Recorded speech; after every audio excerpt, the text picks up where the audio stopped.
Baik, Assalamualaikum semua ya. Hari ini saya nak pergi kepada satu episod baru yang saya rasakan tajuknya agak mudah, tetapi ramai sebilangan pelajar terutamanya yang masih lagi tidak faham ya, iaitu nak membezakan antara lakaran, lukisan dan catatan. Sebab kalau mengikut pengalaman saya lah ya, saya pun salah seorang pemeriksa kertas SPM ya, terutamanya yang kertas yang berkaitan dengan folio ya. Sebab soalan yang meminta pelajar membuat lakaran, tapi sebaliknya apa yang dihasilkan adalah sebenarnya lukisan. Jadi hari ini episod saya pada kali ini ialah menerangkan secara jelasnya apakah perbezaan antara lakaran, lukisan dan catatan. Okey, bersedia semua ya. Saya harap semua pelajar ya dapat mencatat ya untuk nota, untuk dijadikan panduan bila nak menjawab soalan-soalan folio. Sebab sebahagian besar pelajar dia tidak dapat membezakan antara lukisan dengan lakaran. Dia mungkin dia nampak persamaan, tapi dia sebenarnya ada perbezaan.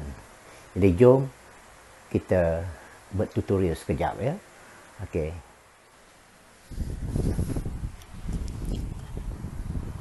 Baik, Assalamualaikum semua ya. Sekarang kita mulakan ya.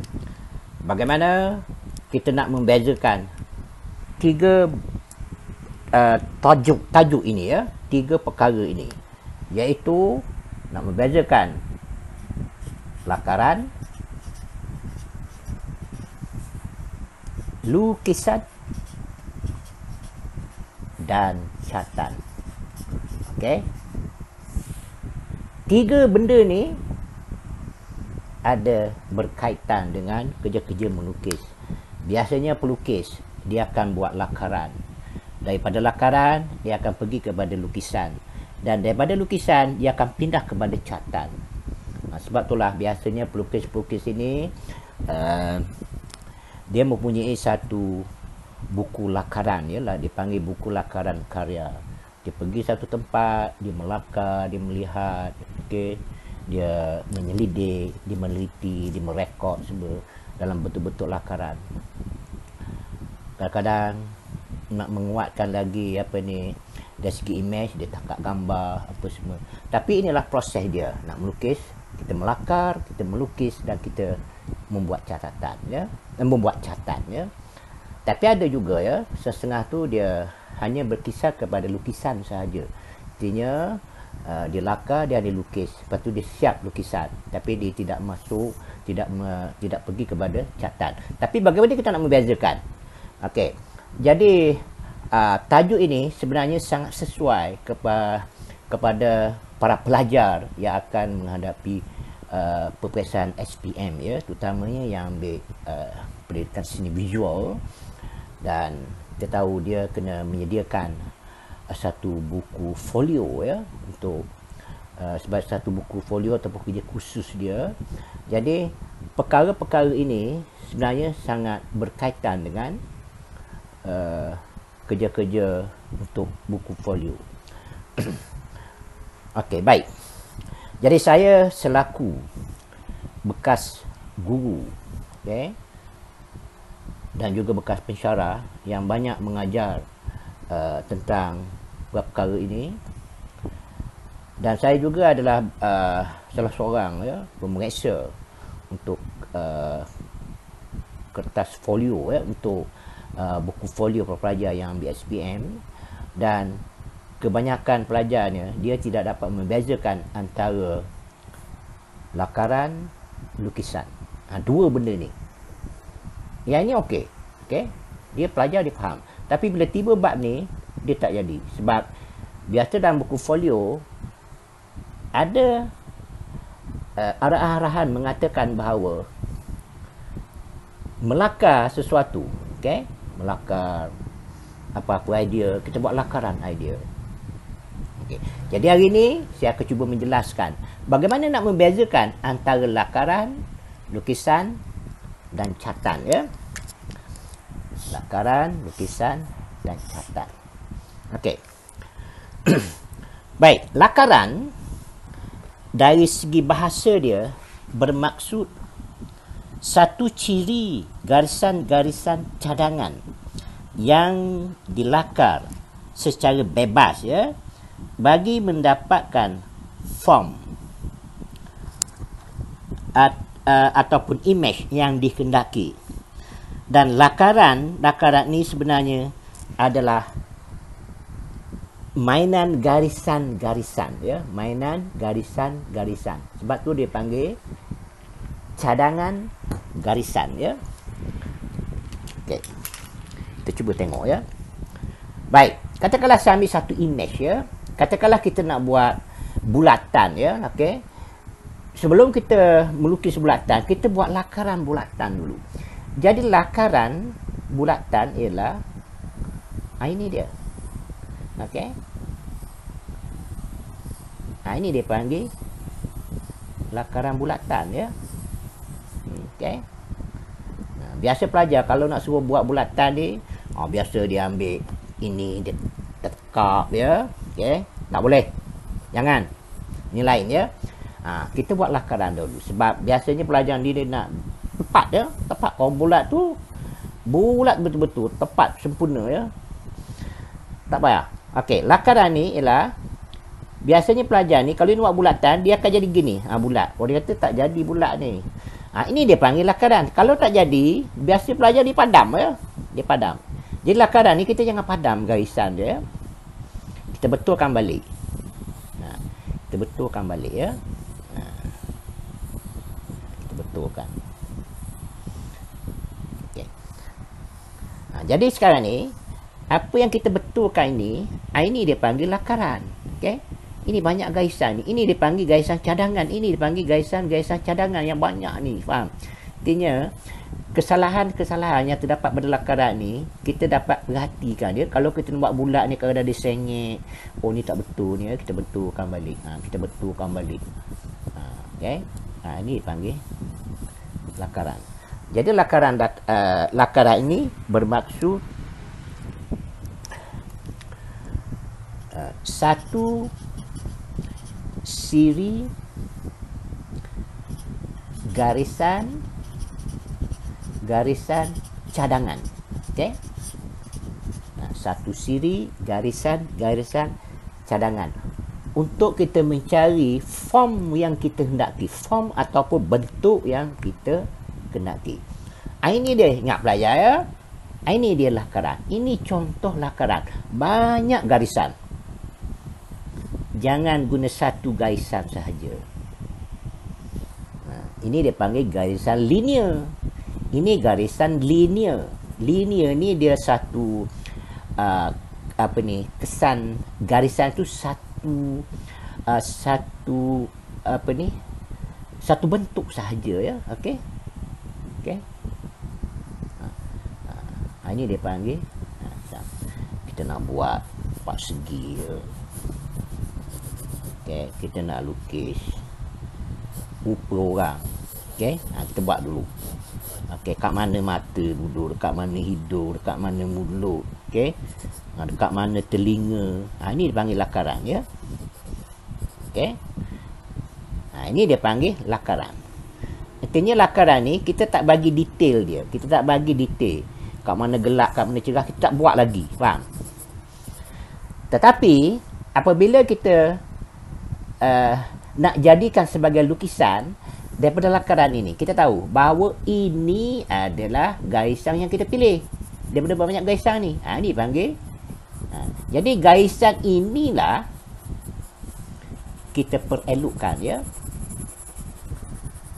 Kita perelokkan. Kita bagi gelap, bagi cerah, ya. Kat mana gelap, kat mana cerah. Kalau cahaya datang sebelah sini, ini dah jadi bentuk, dah jadi form dia, ya. Ini form, bentuk. Ini dia panggil, inilah dia panggil lukisan daripada lakaran. Okey. Okey.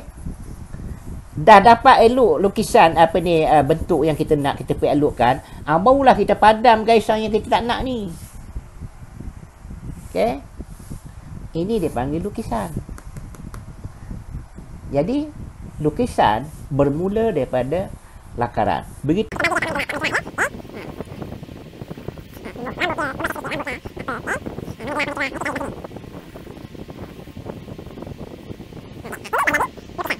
Jadi bila dah siap kita buat elokkan apa semua ni, barulah kita padam garisan-garisan yang kita tak nak. Baik. Ini adalah lukisan, ya. Ini adalah lukisan. Ini adalah lakaran. Ini adalah lakaran. Ini adalah lukisan. Tengok bagaimana saya meletakkan cahaya, ya, kat mana gelap, kat mana cerah. Macam-macam teknik ada di sini, ya. Macam jugalah di sini kita boleh gunakan teknik garisan. Okey, gosokkan, ya, kita gosok apa semua. Okey. Jadi garisan yang kita tak nak ni, bila dah siap apa semua, barulah kita padamkan, ya. Lakaran jangan padam garisan-garisan ni. Okey, boleh beza antara lakaran dengan lukisan. Okey. Ni lukisan. Okey, ada cahaya gelap apa semua, ya.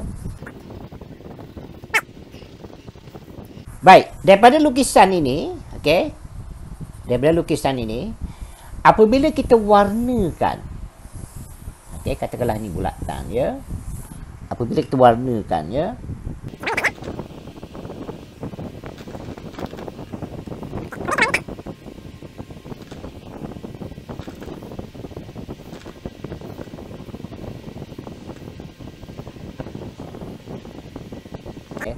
bila kita warnakan, maka dia sudah jadi catatan, ya. Tak kira kamu kita guna warna apa, asalkan warna itu termasuk dalam warna ataupun dalam bahan basah. Kalau kita menggunakan bahan kering, kalau kita biasanya dalam lakaran dan lukisan ni kita menggunakan bahan kering. Okey, kita menggunakan bahan kering. Jadi bahan kering ni ialah satu bahan, okey, yang sebenarnya dah tersedia, ya. Kalau kita pergi kedai, kedai alat tulis, kita cari pensel. Pensel tu dianggap sebagai bahan kering. Artinya bahan yang sudah pun tersedia, ya, untuk digunakan. Baik, yang dia katakan bahan basah ni pula ialah bahan itu ialah dia menggunakan perantara, ya. Macam kalau cat air, perantaranya ialah, okey, biasanya bahan basah ni seperti cat air, okey, cat minyak, ataupun oil paint, ataupun cat akrilik, okey, ataupun cat emulsion. Emulsion ni ialah cat simen, ya. Dan apa-apa bahan yang gunakan perantara untuk menggunakannya, itu terpanggil bahan basah. Okey, bahan basah. Cat air, perantaranya air. Cat minyak, perantaranya ialah linseed, minyak linseed. Dan juga minyak terpentin, ya, terpentin. Akrilik, bahantaranya ialah air. Emulsion, bahantaranya adalah air.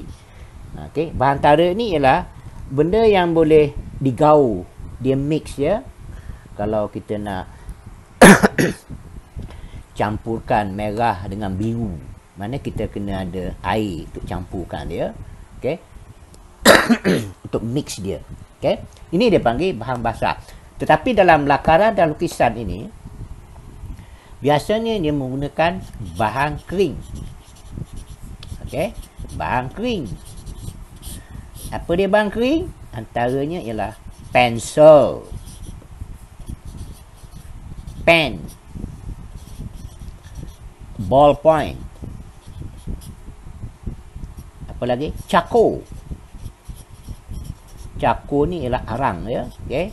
Biasa pelukis yang menggunakan cakul ya, menggunakan arang ya. Lepas tu dia ada lagi seperti pensel warna yang kakak nak guna ya, warna, krayon. Semua bahan-bahan ni adalah dah sedia. Pensel dah sedia ya, pen dah sedia, marker. Okey. Ini dia panggil bahan kering. Biasanya kalau dalam lakaran dan lukisan, kalau kita buat lakaran apa-apa, kita gunakan bahan kering. Okey. Pastel lagi ya. Okey. Pastel. Okey. Biasa tengok pelukis yang menggunakan pastel, ada pelukis yang menggunakan ballpoint, pen, pensel, arang. Okey. Ini adalah bahan-bahan untuk lakaran dan lukisan. Okay. Jadi bila masuk pada catatan, kita menggunakan bahan basah ya. Mesti ada perantara dia. Okey, cat air, cat minyak ya, akrilik, emulsion, banyak lagi ya, macam di kedai-kedai alat tulis tu banyak ya yang menggunakan perantara ya, pelakar ya, macam pelakar ya, pelakar gunakan air ya. Okay. Jadi boleh pelajar bezakan antara lakaran, lukisan, catatan. Jadi saya minta pelajar yang akan menghadapi peperiksaan supaya dapat membezakan apa dia lakaran, apa dia lukisan, dan apa dia catatan. Sebab dalam buku folio banyak perkara yang melibatkan percambahan dia memerlukan lakaran, dan daripada percambahan dia yang banyak idea yang kita buat itu, kita pilih satu, okey, dan satu itu kita lukis secara realistik. Itu dipanggil lukisan. Apabila kita gunakan pensel warna untuk melukis cantik, bagi dia warna apa semua ya, itu dipanggil lukisan ya. Okey. Dan kadang-kadang kita lukis menggunakan warna ya. Okey. Kita buat dalam bentuk catatan. Okey. Jadi boleh beza ya pelajar ya. Lakaran ialah satu siri garisan-garisan cadangan. Okey. Untuk kita mencari form ataupun kita mencari bentuk yang kita kendaki. Jadi lukisan ini terhasil daripada lakaran. Okey. Kita cari form dalam lakaran, lepas tu kita perelokkan, okey, lukisan itu, kita perelokkan lakaran itu, okey, maka dia akan menjadi lukisan. Dan kalau lukisan ini kita warnakan, okey, maka dia sudah jadi catatan. Warna apa? Mesti warna yang berkaitan dengan bahan basah. Kalau lakaran, biasanya kita menggunakan bahan kering. Antaranya ialah di sini ya.